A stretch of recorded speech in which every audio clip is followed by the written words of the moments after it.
In a small forgotten town where the streets carried more dust than dreams and where survival was often louder than hope, there lived a boy named Daniel, a quiet, thin figure with eyes too deep for his age, the kind of eyes that looked as if they carried 1,000 untold stories, and yet, when he opened his mouth to sing, the world seemed to pause and listen. Daniel was poor, not just in the way of empty pockets and tattered shoes, but in the kind of poverty that pressed heavy on a family's chest, where his mother worked endless shifts at a diner, his father long gone, and his little sister looked up at him not just as a brother but as a shield from the harshness of their world. And yet despite the weight on his shoulders, Daniel had something rare, an untamed, raw voice that could turn silence into music and music into magic. His life changed the day he found an old guitar tossed into a junk pile outside a neighbor's house, strings broken, body scarred, a relic no one wanted, but to Daniel, it was treasure, a friend that didn't judge, a companion that carried him into a space where poverty had no language. Night after night, when his mother was asleep and his sister dreamed quietly in their cramped room, Daniel would strum, teaching himself chords, humming half-remembered tunes, until one day he stumbled on a song that felt like home, Hotel California, a song his late father used to play on the radio during the rare moments when their house had laughter instead of silence, and so Daniel poured his soul into it, not just practicing the notes, but pouring every ache, every longing, every dream into the song until it was no longer just music, it was his heart speaking. One summer evening, the town announced a small talent competition at the community center. Nothing grand, just neighbors gathering, a few folding chairs, a microphone that squeaked more than it worked, and Daniel's sister begged him to join, her little hands clutching his arm as she said, "Danny, let them hear you, maybe someone will see what I see." And though Daniel's insecurities screamed that he was just a poor boy in worn-out jeans, he saw the hope in her eyes, and he could not let her down. The night of the competition, his hands trembled as he stepped on stage, the guitar still bearing its cracks, the crowd whispering, some with curiosity, some with skepticism, for they saw only a boy too thin, too poor, someone unworthy of the spotlight. But then Daniel closed his eyes, took a shaky breath, and began to sing Hotel California, and with the very first note, the air changed. The rawness of his voice wasn't polished or trained, but it was real, so real it reached into hearts like a river cutting through stone, and as he sang, people stopped fanning themselves against the heat, they stopped whispering, they stopped judging, and they simply listened, captivated by the soul in his sound, the way each word carried weight, the way his brokenness became beauty. Tears welled in the eyes of strangers who had never spoken to him before. His mother in the back clasped her hands as if in prayer, and his sister swayed with pride as if her brother were already a star. When the final chord rang out, the room erupted, not in polite claps, but in thunderous applause, cheers that rattled the thin walls of the center, and Daniel stood frozen, overwhelmed, as if he had woken from a dream.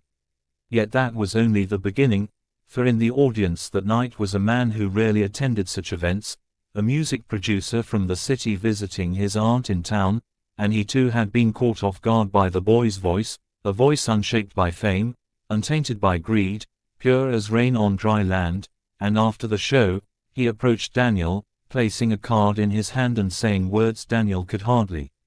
believe, "You have something the world needs to hear." The journey ahead wasn't easy. The producer invited Daniel to the city, but Daniel feared leaving his mother and sister, for how could he chase dreams when his family still struggled for tomorrow's meals? But his mother, with weary eyes and tired hands, told him gently, "Go, my son, your voice is not just yours, it is ours, it carries our story, and the world deserves to feel it." And so with a borrowed coat and his cracked guitar, Daniel boarded a bus, carrying nothing but faith and song. In the city, life was overwhelming, tall buildings, flashing lights, strangers rushing past, and Daniel felt like a grain of sand lost in the tide. Yet when he opened his mouth in the studio, the room fell still once again, and word began to spread, first in small circles, then on social media, until videos of this poor boy singing Hotel California traveled across screens, drawing millions of views, comments flooding in from around the world. People in New York saying they cried listening, workers in factories in Asia pausing to feel his song, strangers across oceans writing, "This boy sings with his soul, not his voice alone." But what stunned the world most wasn't just the way he sang, it was the way he lived, for fame came knocking quickly, offers of wealth and stages brighter than he'd ever imagined, yet Daniel never forgot the diner where his mother served coffee, never forgot the small room where his sister dreamed, and every check he earned went first to pay the bills, to fix the leaking roof, to buy his sister her first real school books. Reporters asked him what he wanted for himself, and he simply answered, "I just want my family to live without fear of tomorrow." The world, hardened by headlines of greed and division, softened at the sight of a boy who gave everything away without asking for anything in return, and suddenly Daniel wasn't just a singer, he was a symbol of hope.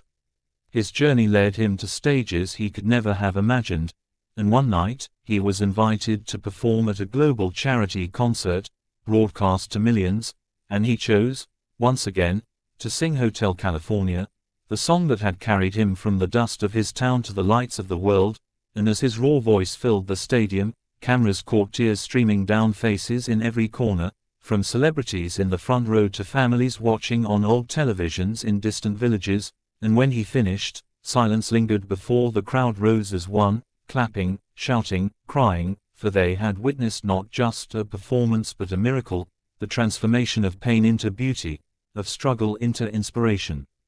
That night, donations poured in from around the world, funding schools, feeding children, building homes, and Daniel stood backstage, overwhelmed, realizing that his voice had become more than music, it had become a bridge of humanity.